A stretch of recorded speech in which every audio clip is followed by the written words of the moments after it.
Good morning and welcome to Face the Nation. As we come on the air, residents and local officials in 9 major U.S. cities are preparing for agents from the Immigrations and Customs Enforcement Agency, commonly known as ICE, to round up immigrants who have either missed a court appearance or who have been ordered removed from the United States. We begin today with Mark Morgan. He is the Acting Commissioner of U.S. Customs and Border Protection, CBP, which enforces immigration law and patrols the U.S. border. Good morning to you, Commissioner. Good morning. Thanks for having me. I understand you're at CBP. You were previously at ICE. The president has said those who will be arrested today will either be put in prison or sent back. What can you tell us about how many people will be rounded up and where they'll go? So the numbers are really going to be left up to ICE, and so I really want to try to stay away from the operational details, specifically focus on the numbers or cities or where they're going to be going out. But again, I think what we need to do, part of this narrative is we need to be intellectually honest when we're going forward with this, is that the individuals that ICE goes after, and they do this every single day, are not individuals that are here undocumented. They're individuals that are here illegally. And in this case, their priority has always been, and it will be, to go after those that are criminal aliens, meaning those people that are here illegally and have committed additional crimes against American citizens. But also, part of that priority is to also go after and apply consequences and enforce the rule of law to those individuals who had due process and received a final order of removal from a judge, and they still remain here illegally. To maintain integrity in the system, we have to apply consequences to everyone. So can you say, though, whether there will be family separations? If someone is arrested, their children come home, either they're U.S. born or they're just coming home to find a parent who is now in detention, what happens? Can you avoid that situation? So, of course, the design is not about family separation. That's not the intent. Never has been and never will be. The intent is to enforce the rule of the law. There are challenges, absolutely, but I can tell you the men and women of ICE, they are true American heroes. They're mothers, they are fathers, brothers, and sisters. They're going to apply this with humanity and compassion. There's a whole host of scenarios they could go. I'll give you an example for one. If they run across a mother who came here illegally, had due process, had to order removal, but she's currently in her 3rd trimester of pregnancy, of course, they're not going to apprehend that individual. They're going to give her a paper, a notice to appear, and come back later when it's appropriate.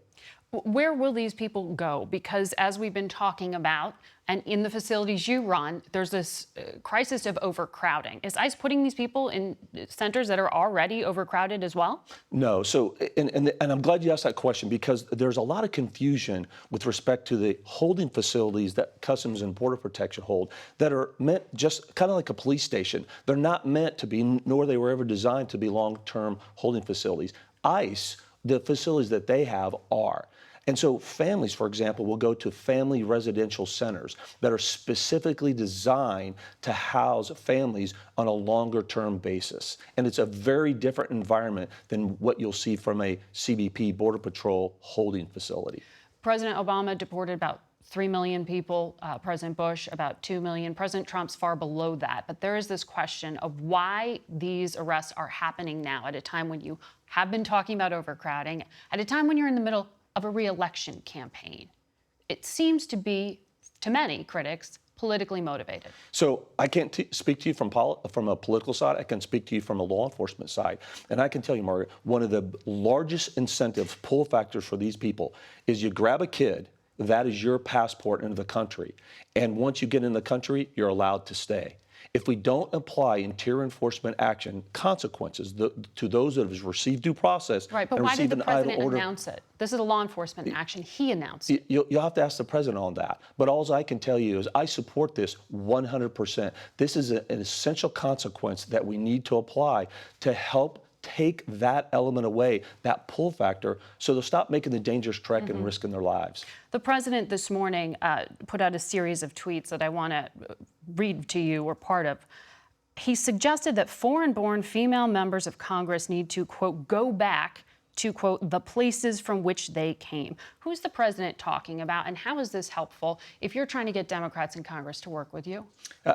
Again, you're going to have to ask the president what he means by those specific tweets. You don't know who he's talking about? I think that you need to talk to the president about his specific tweets. What I will tell you is that we absolutely have a crisis on the border, 100%. And Congress, I can tell you, unequivocally, Congress has failed to do what they need to do to adjust this crisis. We've been pleading with them for a long time, and we've been on the Hill asking for a long time. You fix the Florida Settlement Agreement, you fix the TVPRA, catch and release, and 85% of this crisis ends the next day. That's what we need Congress to do on a bipartisan effort. Which is why I asked you if it was helpful or not to make comments like that. Let me ask you about what's happening in some of the facilities that you oversee.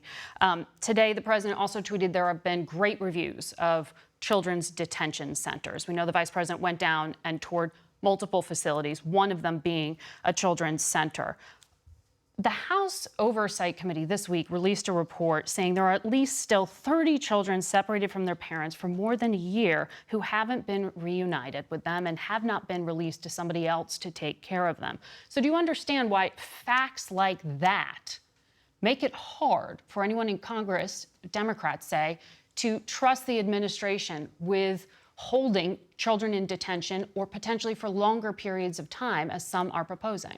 So what I would say is facts matter all the way around. Neither does the rhetoric that's out there. That's absolutely false. But this is a House Oversight report. Yeah, again, you said facts are important, and I'm saying I agree facts are important. You agree that that is a fact, the 30 children who continue to be separated? Yes, we've been talking about that for a long time. And again, they're making progress to reunite those families. That happened a long time ago. But again, what we're talking about now, let's talk about facts. And the facts are that we've been asking Congress for a very long time for the supplemental, for example, right? Because we have agreed that children should not be in facilities that Border Patrol have. They're holding facilities. They were never designed for kids. That's the $4.5 billion that was just approved.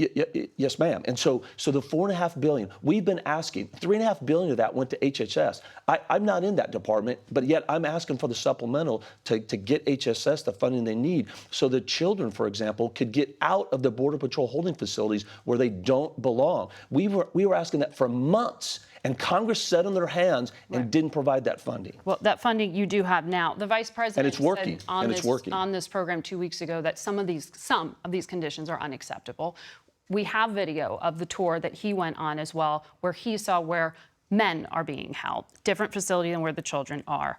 And I want to read from the Pool report, written by Washington Post Josh Dawsey.